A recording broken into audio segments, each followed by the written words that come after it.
여러분 안녕하십니까? 제가 며칠 전에 이제 소방 감지기 테스트하는 회로를 만들었는데 왜 만들었냐면 여러분 현장도 마찬가지겠지만 저희 현장도 1년에 수십 번 오동작이 나고 있습니다. 그러면 소방 감지기가 오동작 나는 게 뭐예요?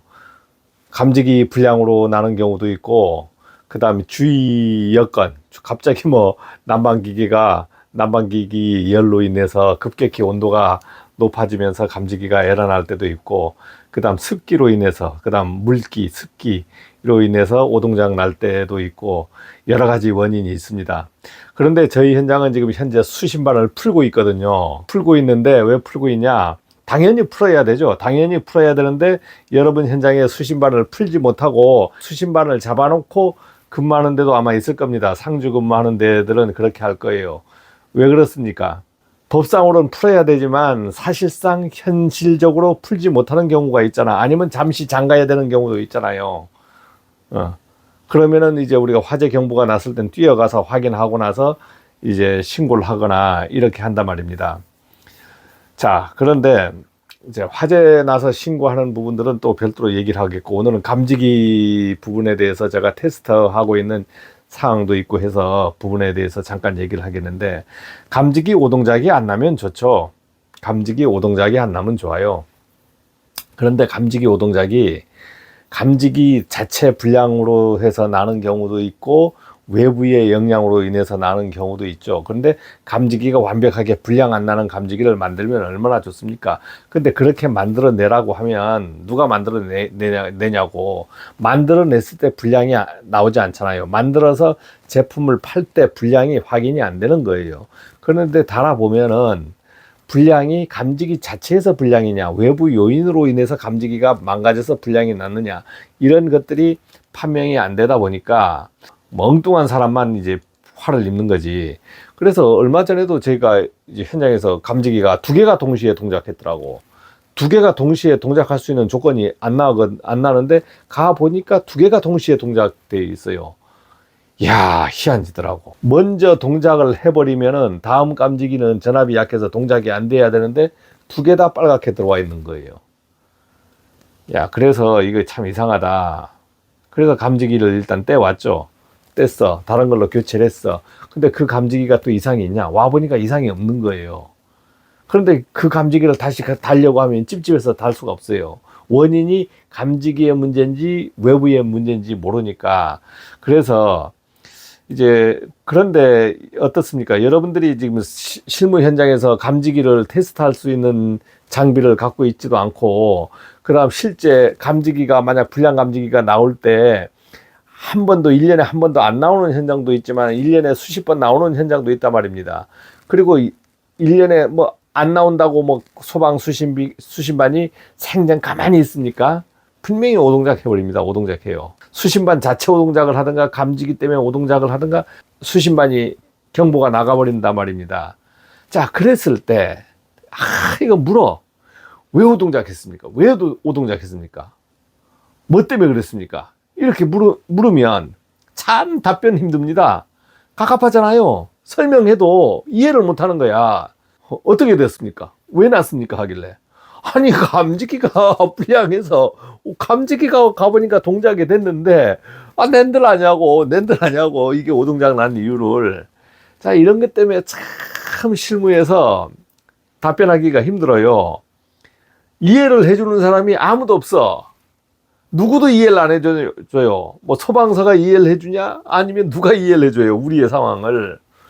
죄는 우리가 진 게 아니잖아. 감지기가 울었고 수신반이 해서 경보가 나갔는데 그 결과에 대한 죄는 시설 관리자들한테 왜 그것을 막질 못했냐 등등 이런 희한진 소리까지 들어야 된단 말입니다.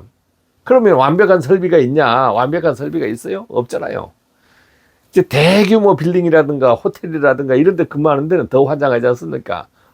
호텔 같은 데 근무하다가 밤에 오동작 돼서 경보가 나가버렸어. 이야, 즐거운 시간. 한참 즐거운 시간에 어떻게 해야 돼요, 대처가. 근데 불나는 현장이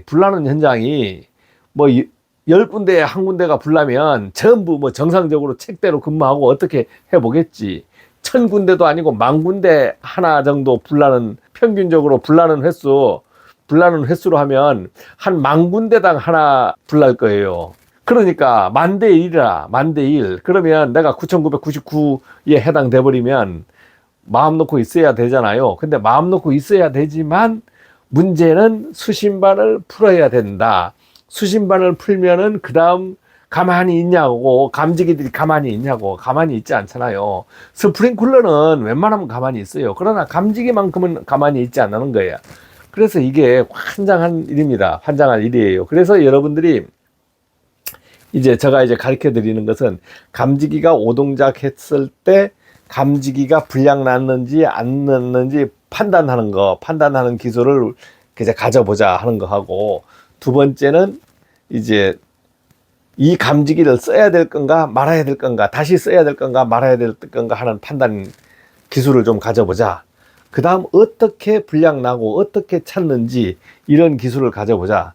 이제 이렇게 해서 제가 이제 이 소방 부분에 대해서 이제 상황, 어떤 이 제어판도 만들고, 그 다음 여러 가지 상황들을 이제 앞으로 그 얘기를, 이전에도 얘기했지만 다시 잊어버릴 수 있잖아요. 그러니까 리바이벌해서 많은 얘기를 할 겁니다. 자, 그렇기 때문에 이제 여러분들도 내부에 공유되는 거 있잖아요. 공유되는 거 있으면, 여러분도 혹시 발생된 거 있으면 저한테 네이버 카페로 해서 자료 좀 주시고, 그래서 서로 실무 교육이라는 게 뭐예요? 저 혼자만 떠들어서 되는 게 아니고 여러분도 뭐 자료도 좀 주고 내용도 좀 알려주고 저도 알려주고 이렇게 해서 이제 공유하는 거죠. 제가 이제 저 단점이 있잖아요. 지금은 이제 2급 건물에 근무하고 뭐 아날로그 감지기, 뭐 불꽃 감지기, 뭐 여러 가지 현장에, 여러분 현장하고 똑같은 감지기들이 있질 않아요. 그렇지만 감지기의 원리는 거의 같습니다. 이제 같아요. 그 다음에 감지기가 뭐 정온식이 달렸다, 차동식이 달렸다, 광전식이 달렸다, 방식만 틀릴 뿐이지 오동작 나는 건 똑같이 나잖아요. 그래서 이제 이러한 기술들도 많이 공유를 하겠습니다. 아니, 소방기사 보면서 소방기사나 아니면 소방관리자 교육 받을 때 현장에서 말이야 어떻게 돼야 된다는 걸 현장 대처 교육이 시험에 나온든가 뭘 하면 우리가 건물 관리하면서 좀 낫잖아요.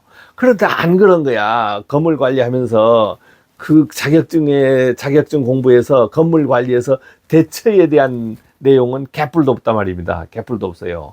그러니까 이디라 방송을 통해서 여러분들하고 저하고 소방에 대해서 많이 앞으로 공부해 갈 수 있도록 이제 정보 공유를 하도록 합시다. 그리고 여러분들도 정보가 있으면, 정보가 뭡니까? 여러분들 혹시 오동작이나 뭐 이런 거 난 거 있잖아요. 그러면 핸드폰, 휴대폰으로 찍어가지고 네이버 카페나 제 메일로 아니면 제 이제 전화번호를 알아가지고 메일로 해서 저한테 정보 전달해 주시고 저도 여러분들한테 많은 정보를 알려드리겠습니다. 그래서 서로 우리가 소방 관리하면서 서로 도움되는 방향들, 그 다음 뭐 여러 가지 소방 관리하면서 여러 가지 그 이제 알아야 될 부분들이 있잖아요. 그런 부분들을 한 개 한 개 다 이제 여러분들하고 공유를 하고 그 다음 알려드릴 걸 알려드리겠습니다. 자, 고맙습니다.